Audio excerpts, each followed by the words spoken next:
বাপরে বাপ, এখন তো অনেক শুনতেছি অনেক মেয়েদের ক্রাশ নাকি বিটিএস, অনেক ছেলেদেরও নাকি ক্রাশ। নাউজুবিল্লাহ, তোদের হাসর হবে বিটিএস এর সঙ্গে, বদমাইশ কোথাকার। যে বিটিএস এর সাম্প্রতিক একটি গানে নাকি ইসলামের বিদ্বেষ ছড়ানো হয়েছে এবং মুসলমানদের ধর্মীয় অনুভূতিতে আঘাত করা হয়েছে।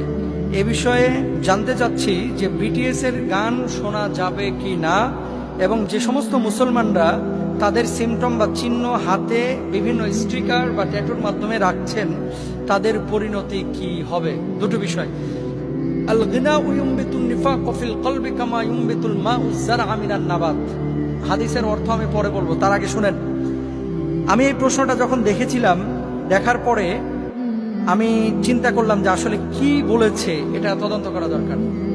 ওখানে সম্ভবত দেখলাম যে একজন ট্যাক্সি ড্রাইভারকে সে কোথাও যাওয়ার জন্য বলছিলেন, সম্ভবত RM থেকে এই বিষয়টি এসেছে। তো তিনি বলছিলেন আল্লাহু আকবার। আল্লাহু আকবার শব্দ উচ্চারণ করার পরেই তিনি বললেন যে এটা তো একটা অভিশপ্ত শব্দ বা বাক্য, নাউজুবিল্লাহি মিন যালিক। আর আল্লাহু আকবার এটা তো আমাদের কলিজার বাক্য। আল্লাহু আকবার এটা মুমিনের সবচেয়ে পছন্দের বাক্য। আল্লাহু আকবার হচ্ছে আল্লাহ সুবহানাহু ওয়া তাআলা, আমাদের স্রষ্টা, আমাদের সৃষ্টিকর্তার অস্তিত্বের একটা বাক্য। আল্লাহ মহান, তিনিই বড়, তার চাইতে বড়, তার চাইতে সম্মানিত, তার চাইতে মহান সৃষ্টিকর্তা আর কেউ নাই। তিনি একমাত্র খালিক, তিনি আমাদের স্রষ্টা। দেখেন, আজানের মধ্যে আমরা আল্লাহু আকবার উচ্চারণ করি, নামাজের মধ্যে আল্লাহু আকবার উচ্চারণ করি, জিকিরের মধ্যে আমরা আল্লাহু আকবার উচ্চারণ করি।